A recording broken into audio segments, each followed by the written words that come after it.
ดาวน์โหลดแอปดาฟาโกมานี่มิจะโซกกับโซก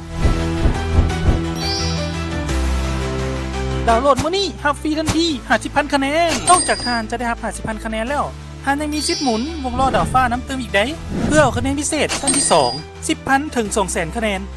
รับส่วนลดทันที 18% เวลาทานซื้อเลขและทานยังจะได้รับเงินแนะนำ 4% เวลาหมู่ทานซื้อเลขเติมอีกอย่าลืมดาวน์โหลดแอปดาวฟาโกกันหลายๆเด้อแอปเดียวครบจบ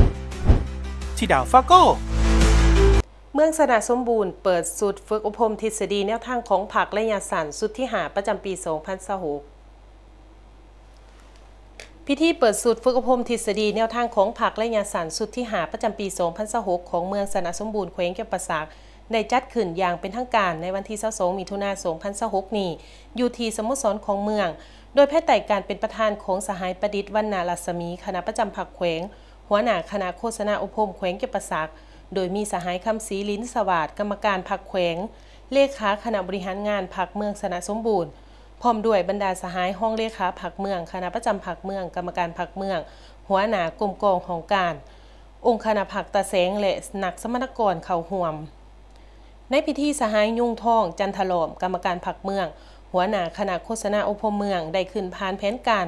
กักเกี่ยมความพร้อมในการเปิดสูตรฝึกอบรมซึ่งสูตรฝึกอบรมในครั้งนี้จะดำเนินไปเป็นเวลา10 วันคือเริ่มแต่วันที่22มิถุนายนหาวันที่3กรกฎาคม 2026จึงจะสำเร็จซึ่งมีนักสำนักกรที่มาจากกลุ่มกองของการตะแสงและบ้านทั่วเมืองเขาร่วมทั้งหมด51สหายยิ่ง20สหายสำหรับเนื้อในแมนจะได้นำใส่เอกสารฉบับปรับปรุงใหม่ของคณะโฆษณาอบรมศูนย์กลางผักรวมมี14บทโดยถือเอาการขึ้นห้องบรรยายติดพันกับการค้นคว้าและสัมมนาเป็นจุหน่วยถือเอานักสำนักกรเป็นจุดใจกลางในการสนทนาแลกเปลี่ยนทั้งนี้ก็เพื่อให้นักสำนักกรรับรู้เข้าใจเสื่อมซึมและกำแหนนพื้นฐานความรู้เกี่ยวกับทฤษฎีมาร์กเลนินและมุ่นเสืออันดีงามของศาสตร์ลาวเข้าใจอย่างลึกซึ้งเกี่ยวกับการสร้างและบูรณะระบบประชาธิปไตยประชาชนตามทิศสังคมนิยมกำแหนนแนวทางนโยบายเปลี่ยนแปลงใหม่หอบด่านอย่างมีหลักการและแนวทางเศรษฐกิจของพรรคที่กำหนดไว้ในมติกองประชุมใหญ่ครั้งที่12ของพรรคในตอนถ่ายของพิธีสหายประดิษฐ์วรรณรัศมีได้มีคำเห็นโอลมก่อนอื่นสหายได้แสดงความยองยอสมเสยต่อคณะรับผิดชอบที่ได้มีความพยายามกักเกี่ยมความพร้อมในทุกๆด้านและสมเสยนักฝึกอบรมถูกสหายที่ได้สละเวลาเข้าร่วมฝึกอบรมเพื่อยกระดับความรู้ที่จะนำไปเป็นเข็มสีทิศเยืองทางในการปฏิบัติหน้าที่เวียกงานอยู่ขันหากฐานให้มีคุณภาพพร้อมเดียวกันนั้นสหายประธานก็ได้เรียกร้อง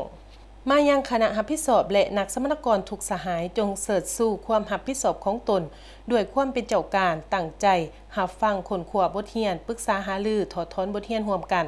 และสมทบกับพฤติกรรมตัวจริงเพื่อกำไดเนื้อในบทเรียนอย่างลึกซึ้งพร้อมทั้งได้อวยพรให้สูตรฝึกอบรมในครั้งนี้ดำเนินไปด้วยผลสำเร็จอย่างจบงามตามขาดหมายที่วางไว้